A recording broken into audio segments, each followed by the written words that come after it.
want to make that last video too long, but I did want to expand on the point of the uh, Hades Persephone scenario that we see in Greek mythology. Because later in the movie Troy, you can see I got a couple images. This is Achilles, and this is a character played by Rose Byrne. I don't remember what the name was, but if you remember in the movie Troy, when the Greeks initially land outside of Troy, they're obviously the city's behind the wall, right? You have to storm the city, but there were temples that were there that were accessible. So the first thing they did was invade. I think it was a temple of Athena. I want to say, I'm not sure which goddess it was, but Rose Byrne was again one of the virginals that went and worked at the temple. Same as Medusa, right? It's very similar to the Medusa story, right? So when Achilles lands, they invade this temple, which is a big thing in the story, right? And I think that's why like the deities are working against him. I don't know. You have to check that part out. But they do invade this temple, and he takes with him one of the virginal priestesses, right? Rose Byrne.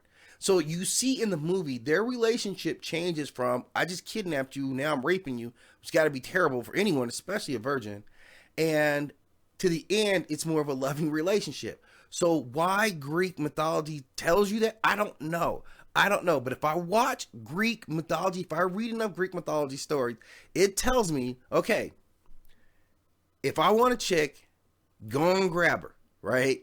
Do what you got to do. Take her home. She's going to be mad about it for a while.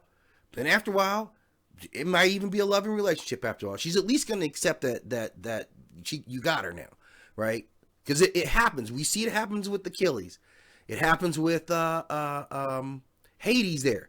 At later mythologies and renditions, we portray Hades and Persephone as a reasonably happy married couple. If you watch, what was that? Man, you guys, Percy Jackson. The Percy Jackson, where they descend in the underworld and they have Rosario Dawson plays Persephone. The most incredible looking Persephone in the entire universe, okay? And she's kind of mad. She's kind of, bossy towards Hades, but they're a reasonably working married couple, right?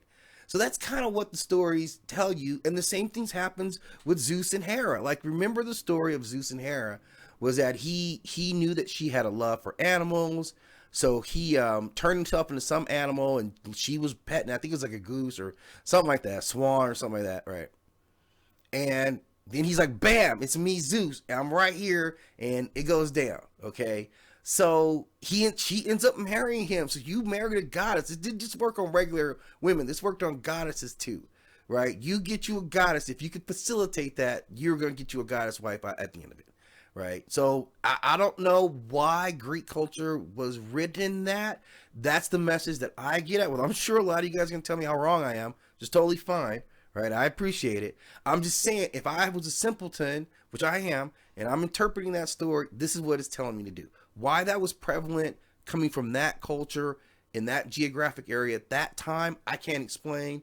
But I'm sure there's something in history, in their social development that was making that idea prevalent. So that's my thoughts on it. I just wanted to add on that piece about Achilles.